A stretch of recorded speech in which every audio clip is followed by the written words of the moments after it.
Hi everyone, welcome back to Annual Conference Live 0 to 3. I'm Will Hallex. Before we get started, I just wanted to let you know that we're going to have one of our last giveaways today. It's going to be a free registration for next year's annual conference in Fort Lauderdale, Florida, so please make sure to get in on that now. That's going to be at 0to3.org/ACLive. You can put in your email address and that'll sign you up for notifications for our further fireside chats today, but it'll also enter you for that free giveaway, so make sure you don't miss out. I'm really excited to be here for our fireside chat now on multimedia tools to engage millennial parents, of which I am one. And I'm really excited to be joined by Julia Yeary. She's the Director of Training and Resources for Military Family Projects at 0 to 3, and also by Claire Lerner, who's a Senior Parenting Advisor at 0 to 3. Thank you both. It's great to be here. Yeah, Thank you, happy Will. to be here. Yeah. So what are some ways that millennials are different from earlier generations of parents, or similar? I figured we'd let you start, Claire. Okay. Our research, we've had several research endeavors that have corroborated very similar findings, and they're not surprising. There's no spoiler alert. It turns out that millennial parents are very dependent on social media and digital content to inform their parenting. In fact, some of the most recent research showed that parents go almost equally to in-person providers of parent education, professionals and experts in the field, as they do to media. So I think that's a big wake-up call for us, that we really need to make sure that we find ways to engage effectively with the media that they're consuming to get our messages out. Yeah, absolutely. So how do you think parenting outreach has evolved to respond to this sort of new trend or new need?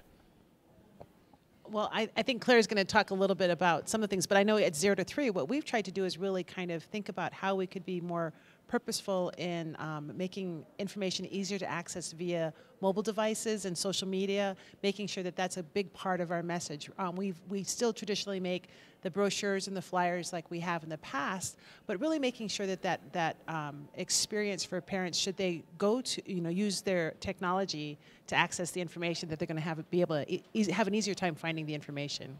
Yeah, absolutely. And so we can talk about one particular app now. So Julia, we have some big news from 0 to 3, right? We've released recently the Babies on the Homefront app 2.0. Do you want to tell us a little bit about that? Oh, I am so excited about this app. It was released early, about 3 years ago. We released the app. It was funded by the McCormick Foundation. It's called Babies on the Homefront, and we recently got funding from USAA to do a huge enhancement to it. So it really allows us to put at the parents' fingertips information about how they can support their little ones, geared primarily for our military and veteran families, although I think any family could find some use from the app.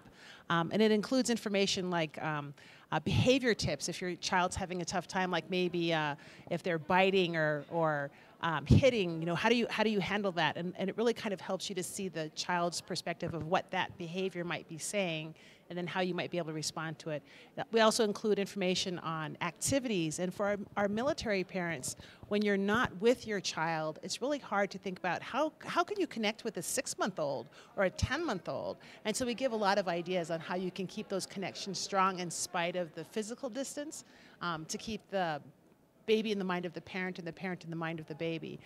The cool thing that we added to the app this year is a couple things. One is we added a whole section on developmental guidance. So it gives you kind of tips on how you might be able to help a parent think about how to do tummy time and what happens if a baby doesn't like tummy time, so kind of that guidance for that.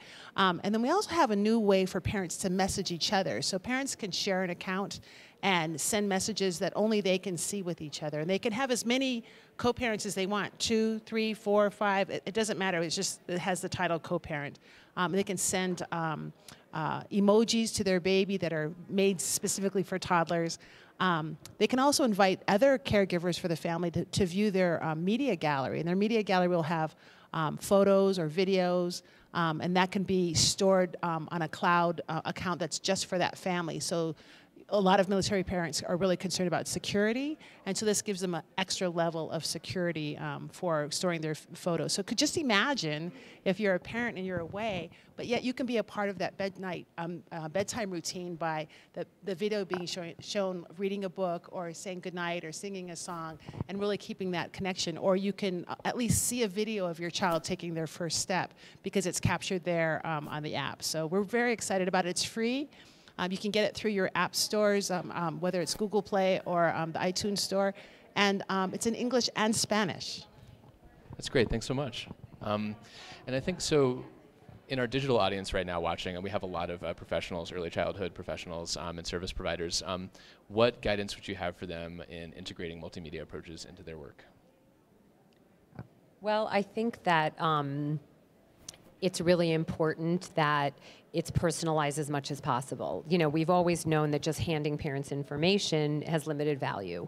And so if there's a way to scaffold the experience, which, you know, at the highest level might be actually using the app and watching videos together and talking about the videos and what they're seeing and how that applies to their own child and family, you know, that's sort of the highest level. But even just introducing it and saying, this is a really interesting activity. I'd love for you to try it with your child so that the next time we see each other, we talk about it. But some way to make a personal connection, I think we find, is going to have a much greater impact than when it's absent any kind of, you know, emotional connection to a caregiver.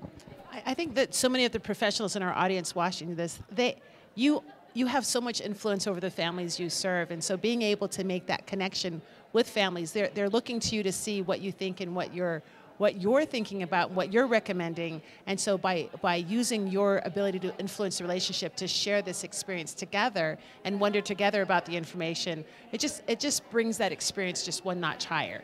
Yeah, absolutely. And sort of along those lines too, one of the things that comes to mind for me in thinking about the personal connection is the use of influencers as well. So things like Daddy Matters series. What do you sort of see as the role that plays in outreach? Well, I think I see it as huge. First of all, because I spent a tremendous amount of time helping to co-create it, which was a really interesting process of bringing together our knowledge and expertise at 0 to 3 with a popular media star. And the reason that we started to engage in this line of work is because of the research that was showing that parents are going to social media and that they're very significantly influenced by their media, whether it's a TV show they're watching or a YouTube star. You know, you see this all the time now on Instagram. You know, you're following your feed and one of your favorite people is now using a special eye cream and you run out and buy the eye cream. That's influencer marketing. And we felt like this was going to be a very important new approach for us to reach audiences that we know that typically we find very hard to reach and that are not going to be seeking out 0 to 3, and that whole group of parents who may never have the benefit of being in a Head Start program or having a home visitor or even having a really quality preschool provider. Those parents are sort of in a vacuum, but they go to media. And so what we've started to do is collaborate with key influencers, and LaGuardia Cross is one of them. And together we created this Daddy Matters series because he's got something like 150,000 Facebook followers. His videos on YouTube have something like I mean, I'm not getting this right, but you can see it on the website. Millions and millions of views of his videos, which are very comic about life with his 1- and 3-year-old.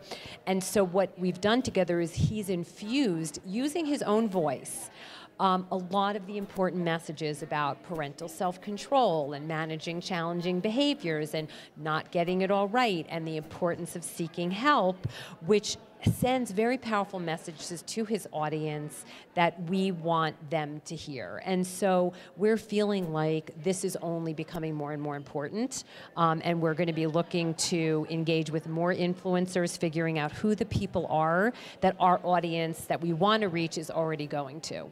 That's terrific, thank you. And so thinking again about our professionals in the audience, where would you steer them in terms of resources to learn more, examples of where multimedia outreach is being done really well? I think, first of all, 0 to 3 has an amazing library of resources, media resources. We have audio podcasts. We have vodcasts, which are short video snippets, longer informational, both that professionals can learn for themselves, as well as they can share that ones that are designed specifically for parents to share on topics like temperament and challenging behavior and sleep, and there's so much out there. So I would really encourage them to take a look and explore our website for a great assortment of resources that they can utilize. And then really think about the whole idea of a relationship-based approach with our families is to think about how they can do any of these and share these with families together, to view them together, to really kind of explore them together. And so I think that's the key part of it, is not just to tell parents to go to the website, but to go with them there. That's terrific. One thing I would add, because I think people are finding this particular resource very helpful, is as part of our tuning in research, we did these in-home discussion groups with parents, and they produced such powerful dialogue amongst the parents about very challenging issues that they were so relieved to have someone ask about and care about. And because what they shared was so compelling, we captured it, and on our 03 website we have a whole range of videos of, you know, African American dads, Latino dads, moms from all walks of life talking about their challenges.